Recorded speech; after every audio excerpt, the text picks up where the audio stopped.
All right, what's up, you guys? It's Chris with Pacific Rim. We are here at the MYX K-pop Takeover, and we got one of the teachers right here, Mr. Charles from Poreotics. So tell me, what piece did you teach to? What K-pop piece? I taught an old piece that me and Jet Li taught to a long time ago, but you know it's still good. That was Abracadabra by Brown Eyed Girls. Okay. Now, how did you choose that song? I know Jet Li's like a huge fan of the Brown Eyed Girls. He showed me that song like a while back, like last year, and I was like, oh man, this is like the sickest song ever. And we actually got to see them at one of the MYX concerts, so yeah, I really like that song. And how is teaching a K-pop and teaching here different? Because you guys have taught a lot of classes. A lot of new dancers that like actually love K-pop. You know, like when you usually dance like or teach classes, like they don't know what the song is or whatever, but like these people like come here specifically for the K-pop music and for the dancing for K-pop. So it's a different experience. A lot of talented young people in there, you know, a lot of good kids. And it wasn't just today. This was a whole weekend event. So tell me about it. You know, you had the pre-party on Friday with Pacific Rim and MYX. You had Saturday, Sunday. So tell me this whole experience. How's it been for you so far? It's been crazy. The pre-party was absolutely nuts. Like it was, you know. Yeah. Yesterday it was really fun. They got to learn like a lot of good pieces. The showcase at the end was dope. Got to see all the kids perform it, and they just learned it like that day too. So it's like pretty amazing that they all did it like so well that day. And we also got to see Shit Kings perform, and also Sean and Lyle performed as well, and we did. So it was a really great event. Little after party at the end where we got to like sign stuff, take pictures with all the people that wanted to like see us. So, and today, bright and early, but people are still dancing, which is amazing. That's my first class that is so early, and like it was so enjoyable. So. And I noticed something about you, like in the morning right now, you're so much more chill. Usually you're so crazy. So I'm like, okay, if we ever have to get a serious interview from this guy, we got to make sure we do it like before noon. Oh yeah, when noon hits, it's over. It's over. I'm just gonna be running around. No, I just talk less. I'm like. But it was. Tell me about, you know, how do people pick it up pretty easily? I mean, you know, people don't understand, like this is the only time they're going to learn it. So do people pick it up pretty easily? Or? I think for my class, I kind of told them, I was like, it was a beginner popping class, but I kind of taught like a intermediate advanced popping class for them. I told them, but like it's really good. Like they're like first year dancers, and they got it so well. Like I broke it down for them really well. So like we both like got each other. We both had that chemistry where we both worked each move out. So they actually did it very well. I was very surprised actually. All right. Well, before we go, we talked about the serious stuff. We got to ask you some questions to get to know Charles.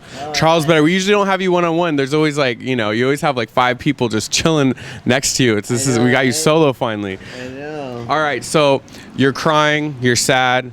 A girl just dumped you, dissed you. What song do you put in to cheer you up? NSYNC, I'll Never Break Your Heart. Or NSYNC, Gone. Any NSYNC sad songs, man, that just gets to me. That's why it was about that. Did it kill you when JC used to kind of, you know, rip on you guys because you're like, but I loved you? Yeah, deep down inside, but I'll still listen to him, JC. You know.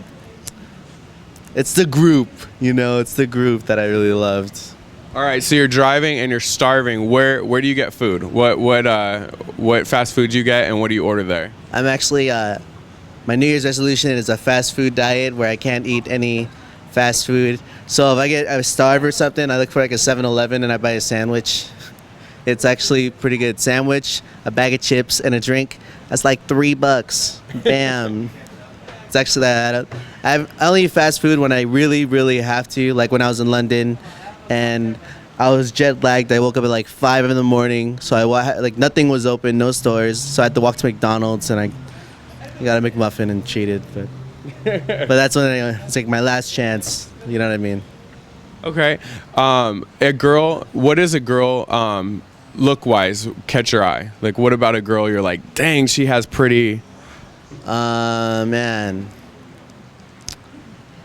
Pretty eyes, smile, pretty face, decent body. You know, a nice body will be nice too. But mostly I look for personality and originality. That's why I'm still single, still looking for that girl. Holla at him. Okay, second to last question. Biggest dance influence, and have you ever met that person? Oh man, biggest dance influence. Yeah, like my dance influences were back when I started popping, because I started popping in Canada stuff, and we would always look up like these YouTube poppers like J Rock, Kid Boogie, Wave-O-Matic, Tetris, and like when I met them, they were like those were my dance influences, and I actually got to meet them. I was like, whoa! it was like worse than like getting starstruck. You're just like, oh, I was like, oh my god, that's freaking J Rock, man. It's my dance influences. What was the question again? No, you answered it. I did. Yes. Yes. I was like lagging. So I was like, those are my dance influenza. and then last question. Since you guys have been Poreotics, what is one thing that you've done and you're just like, wow, I was an idiot and I wish I could take it back? Oh, there's been plenty of those moments. Mostly at clubs. Not with girls or anything, but with the amount of milk that I drink.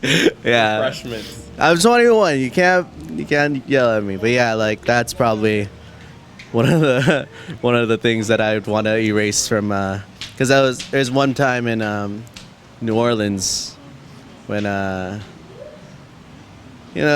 we performed, signing autographs. Things led to another, and I just got a little too tipsy, and they had to like carry me out of the club into the van, and then I got to the hotel room, but I didn't have my room key, so I was like, "Dan, you can get it for me," and like he's like, "Okay." So then I laid down on the hallway floor and I fell asleep. And Danny recorded me, and my feet were like this, and I was just knocked out in front of the door. I wonder if, like, in your sleep, you, like, sleep pop. Yeah. I actually do. Sometimes before I fall asleep, I, like, hit. I'm just, like, randomly just, like, I'm like, oh, whoa, okay. Or I used to, like, talk to girls on the phone, and I used to, like, and they just finger tight. Talking. Yeah, it's kind of a bad habit, but yeah, I don't do that anymore.